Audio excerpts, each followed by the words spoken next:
రంగనాయకమ్మ గారు రచించిన కృష్ణవేణి నవల తర్వాయి భాగం. లక్ష్మి కాపురానికి పోయిన కొత్తలో ఓనాడు మా అమ్మ అన్నం పెడుతున్నప్పుడు అంది, ఇన్నాళ్ళు లక్ష్మి గురించైనా ఉండిపోవాల్సి వచ్చింది, ఇక ఆ అడ్డు తీరింది కదా, దాని బతికేదో అది బతుకుతుంది, నువ్వు మాత్రం ఎన్నాళ్ళు ఇలా ఉండిపోతావు, నేను మన ఊరు వెళ్ళి ఉంటాను, అప్పుడప్పుడు వచ్చి చూస్తూ ఉంటావు కదా అంది. అమ్మ చెప్పేదేంటో నాకు తెలుసు. నాకు కోపం వచ్చేసింది. నేను అంత దుర్మార్గుడిని అనుకోకు, నిన్ను దిక్కులేని దానిలా వదిలేయడానికి నేను చచ్చానా అమ్మా, నేను చచ్చిపోయినప్పుడు అలా మన ఊళ్ళో ఉందువు కానీ అన్నాను. చీచి, ఏంటా మాటలు అంది. చప్పున కళ్ళనీళ్ళు తిరిగాయి అమ్మకి. నా మాటలు కాదు, నీ మాటలే అంత తప్పు. నిన్ను వదిలేస్తాననుకున్నావా? చిన్నప్పుడు నువ్వు నన్ను పెంచావమ్మా, ఇప్పుడు నిన్ను నేను చూసుకుంటాను. నా గొంతు పోటిపోయింది. ఈ అన్నం సాక్షిగా చెబుతున్నాను, నిన్ను దూరం చేసుకోను అంటూ గబగబా అన్నం తిని లేచిపోయాను. మా అమ్మకి అంత గట్టిగా చెప్పినప్పుడే నా భవిష్యత్ నిర్ణయం ఏంటో తేలిపోయినట్టు అనిపించింది. అమ్మ చాలా రోజులు ఆ ప్రసక్తి ఎత్తలేదు. తర్వాత కొన్నాళ్ళకి నాకు టైఫాయిడ్ వచ్చి జబ్బు చేసింది. ఆ జబ్బులో నెల రోజుల పాటు మంచం మీదే ఉండిపోయాను. ఓ రాత్రి మరీ సీరియస్గా అనిపించిందిట. అమ్మ ఏడ్చిందిట కూడా. ఆ మగతలో ఒకసారి బాగా తెలివి వచ్చింది. కళ్ళు విప్పాను. అమ్మ నా దగ్గరే కూర్చొని ఉంది. లక్ష్మి కూడా దగ్గరలోనే ఉంది. మావయ్య కూడా నిలబడి ఉన్నాడు. అరుణ వాళ్ళమ్మ గుమ్మంలో నిలబడి కనబడింది. అప్రయత్నంగా, అరుణ వచ్చిందా అని అడిగాను మా అమ్మని. అమ్మ నా తల నిమురుతూ, వస్తుంది, వాళ్ళ అన్నయ్య కూడా వస్తాడు, నువ్వు ఏమీ ఆలోచించకుండా పడుకో, ఒంట్లో బాధగా ఉందా అంది. అమ్మ నన్ను మభ్యపెడుతోందని ఆ జ్వరంలో కూడా తెలిసింది. తర్వాత అరుణ వాళ్ళ అమ్మ వెళ్ళిపోయింది. అరుణ రాలేదు. నాకు నెమ్మదిగా ఆరోగ్యం చిక్కింది. ఆ జబ్బులో నన్నెందుకు తీసుకుపోలేదు భగవాన్ అంటూ ఏడ్చాను. ఆ సంఘటనతో అరుణ మీద ఏదైనా ఆశ లాంటిది మినుకు మినుకుమంటూ ఉంటే అది ఆరిపోయింది. నా మనసు పూర్తిగా విరిగిపోయింది. మరి కొన్నాళ్ళు పోనిచ్చి ఓనాడు అమ్మ, ఎన్నాళ్ళు జరుగుతుందిరా ఇలా, నేను వెళ్ళి స్వయంగా మీ అత్తగారిని అడిగొస్తాను, నీవు జబ్బులో ఉండగా వచ్చినప్పుడు ఆ విషయాలు ఏం మాట్లాడలేదు అంది. నేను ఎంత మాత్రం వీల్లేదన్నాను. నీకేం మతిపోయిందా, మన మానాభిమానాలు మంటగలపాలంటే వెళ్ళిరా అని ఖచ్చితంగా చెప్పాను. ఓనాడు ఇంటికి వచ్చేసరికి పక్కింటి వాళ్ళు తాళాలు ఇచ్చారు. మీ అమ్మగారు మా అబ్బాయిని తోడు తీసుకొని ఊరెళ్ళారు, రేపు వస్తారట అని చెప్పారు.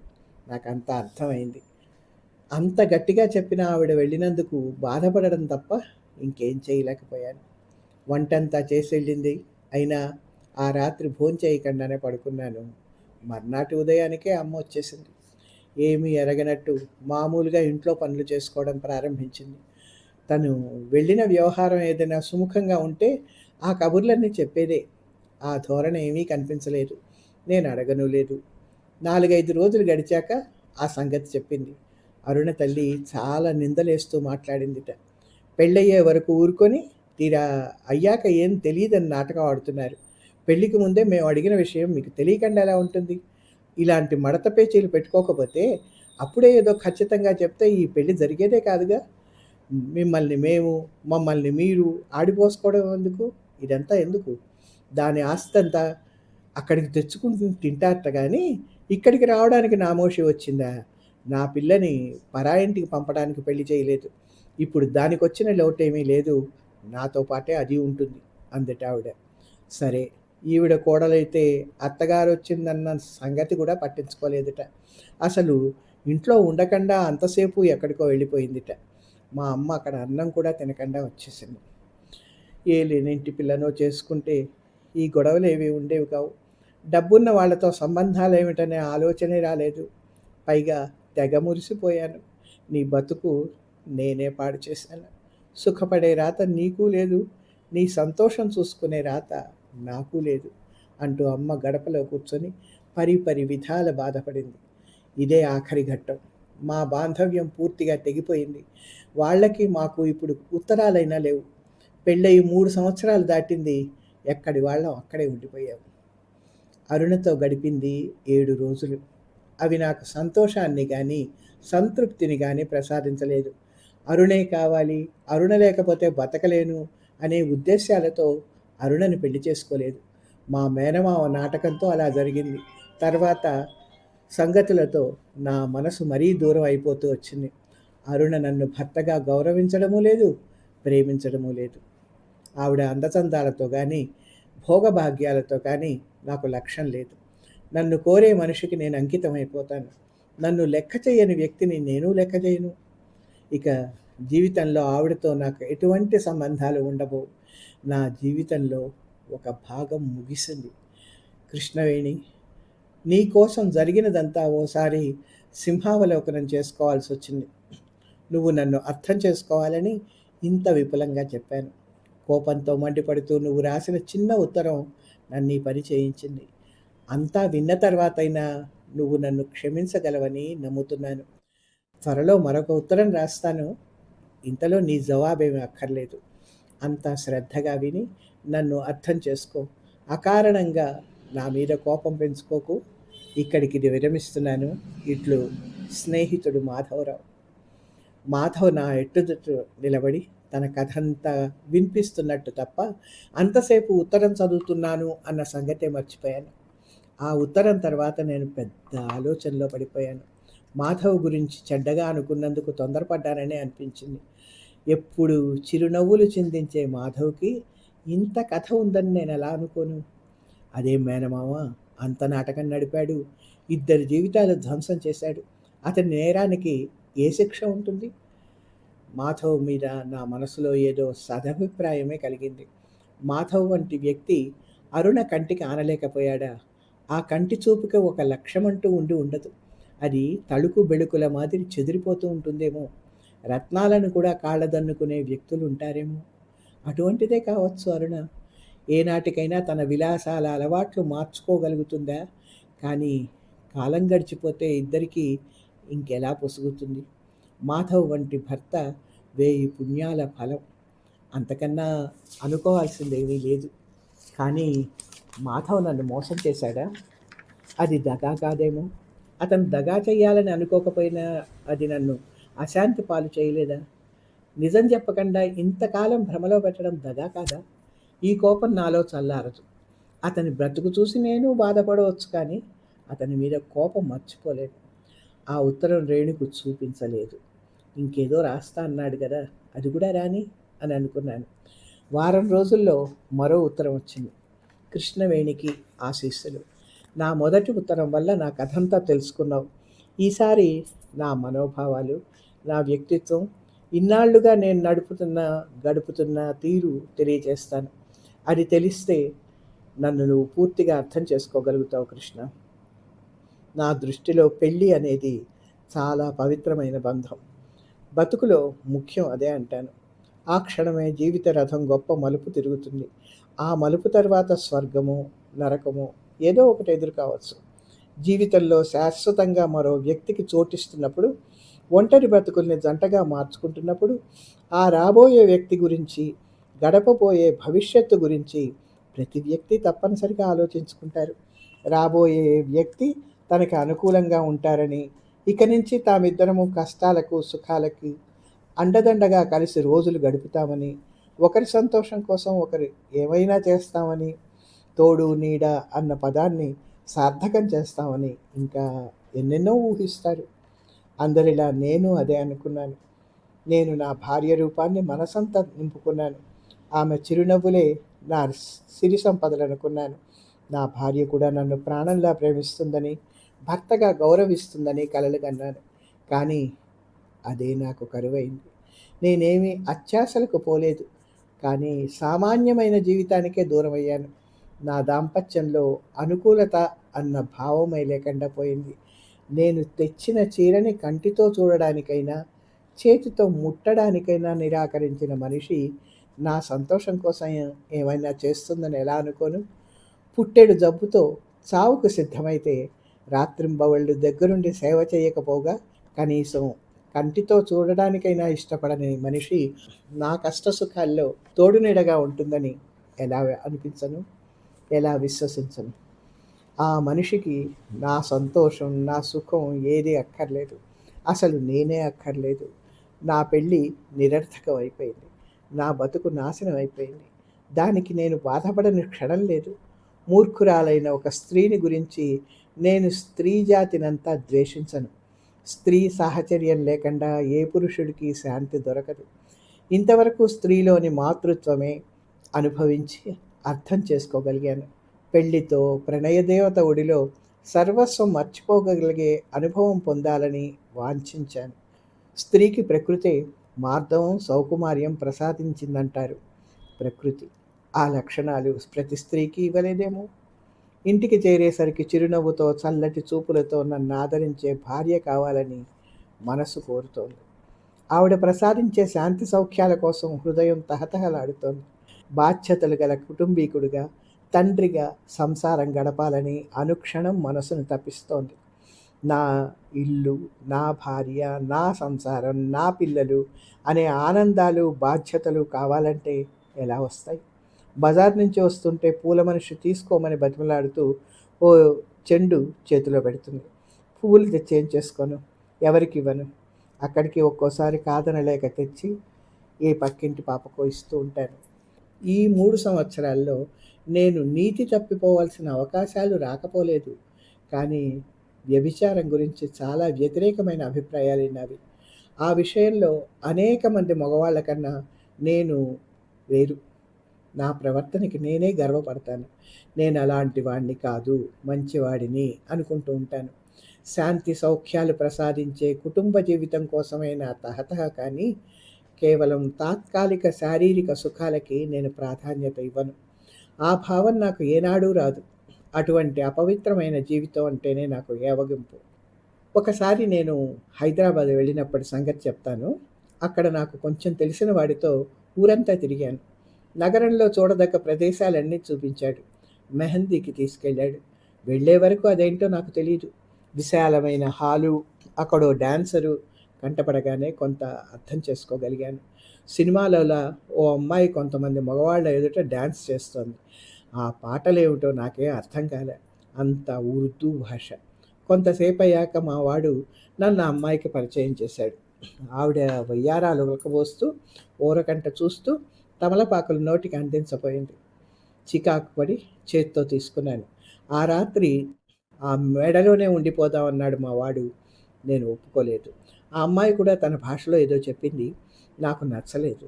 డాన్సింగ్ గిఫ్ట్గా ఒక ₹5 ఇచ్చి బయటపడ్డాను.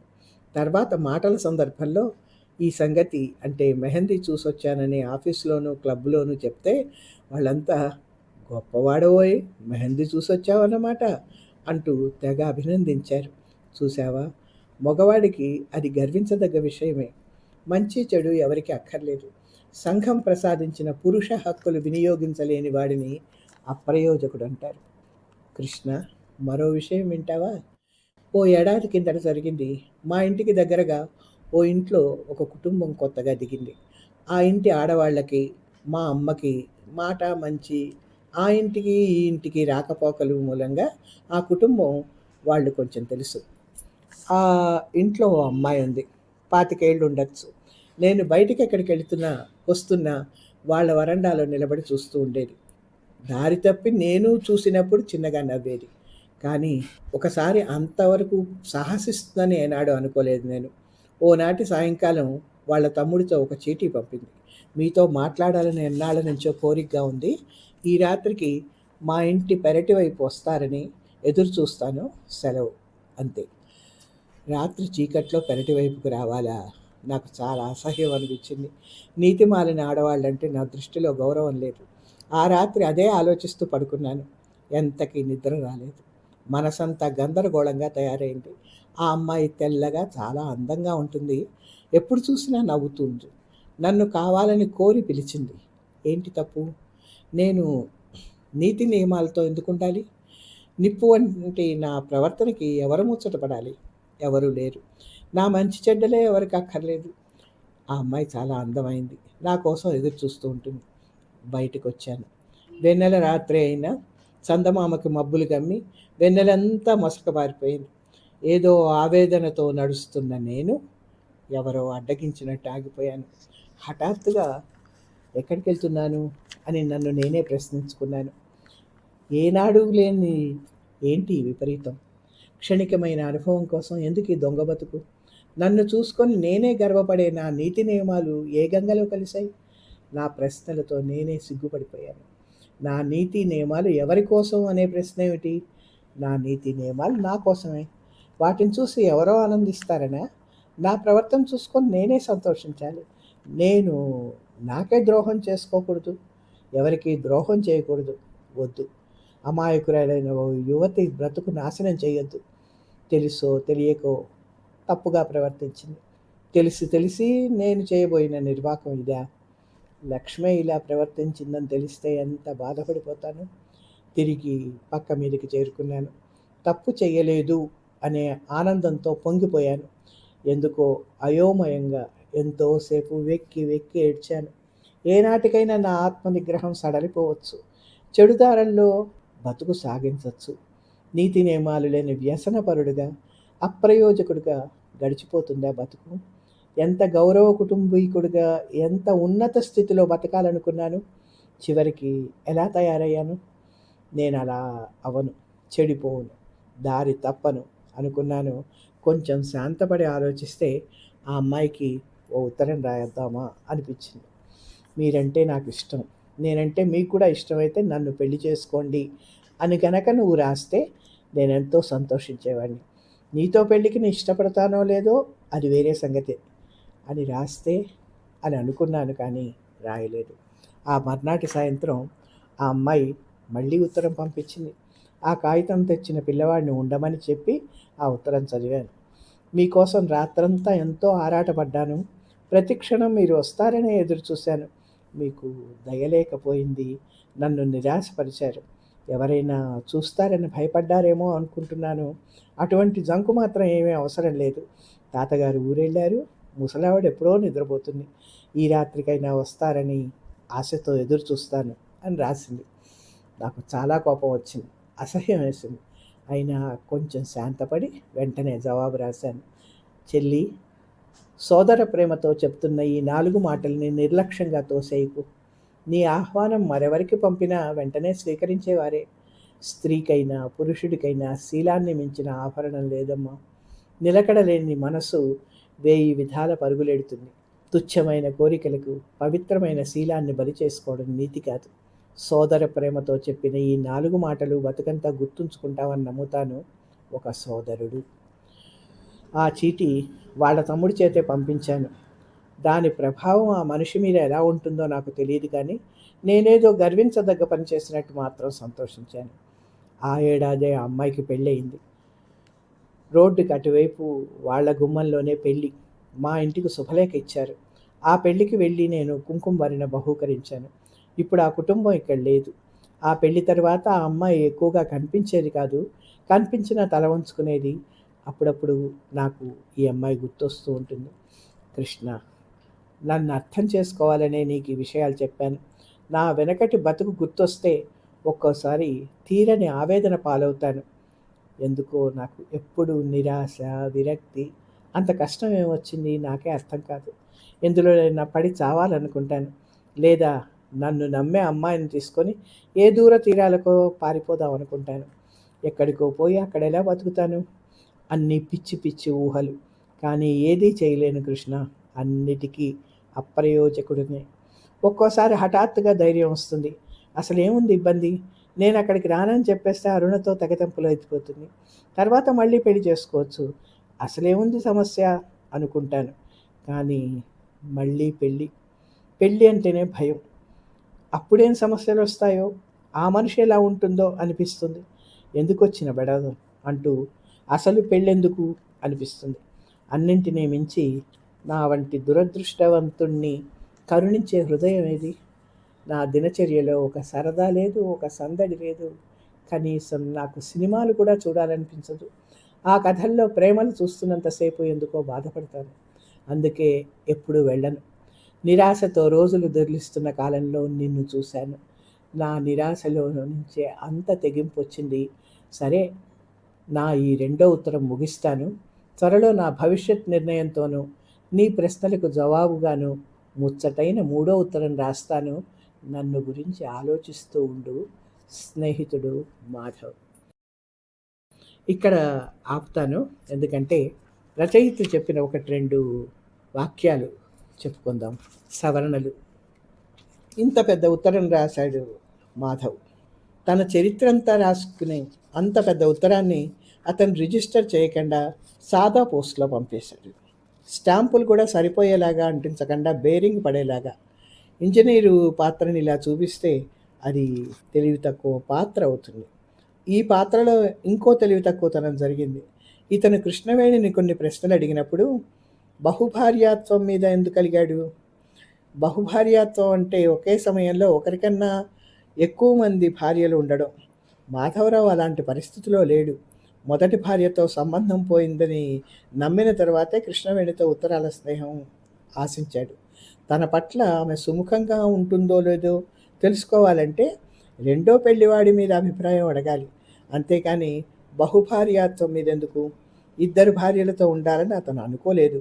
అలాంటప్పుడు బహుభార్యాత్వం మీద కృష్ణవేణి వ్యతిరేకత అతనికి నిరాశ ఎందుకు కలిగించాలి?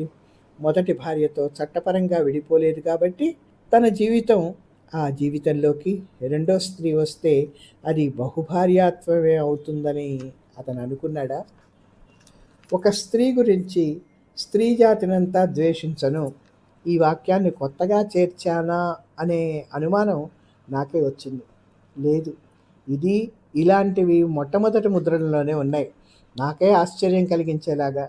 అప్పుడు నేను మంచి భావాలు, తుక్కు భావాలు అన్నీ సొంతం చేసుకుని ఉన్నట్టున్నాను. మరొక సవరణ. వివరణ. అందం అంటే తెలుపే. ఏనాటి నుంచో అందరూ నేర్చుకున్నది, నేర్పుతున్నది ఇదే. నేను ఆ బడిలోనే చదువుకున్నాను. చంటి పిల్లల గురించి చెప్పినప్పుడు కూడా తెల్లగా ఉంది అని చెప్పడం. ఈ కథలో చంటి బిడ్డైనా నల్లగా ఉంటే పనికిరాదు. తెల్లగానో, ఎర్రగానో, పచ్చగానో ఉంటేనే ఆ బిడ్డకు విలువ. లేకపోతే సామన ఛాయ అని రాశానా ఎక్కడైనా? తెలుపు పిచ్చి కూడా మనలో జీర్ణించుకుపోయి ఉన్న కాంక్ష, అలవాటు. అది తప్పని తెలియదు. మన మాటల్లో, మన భావాల్లో ఇన్ని తప్పులు ఉంటున్నాయని గ్రహిస్తే గుండె ఆగిపోవాలి. కానీ తప్పుల్ని తెలుసుకుంటే ఆ తప్పు భావాలు పోయినట్టు. కాబట్టి తప్పులు తెలుసుకుంటే గుండె ఆగిపోదు, శాంతిస్తుంది. విన్నందుకు ధన్యవాదాలు.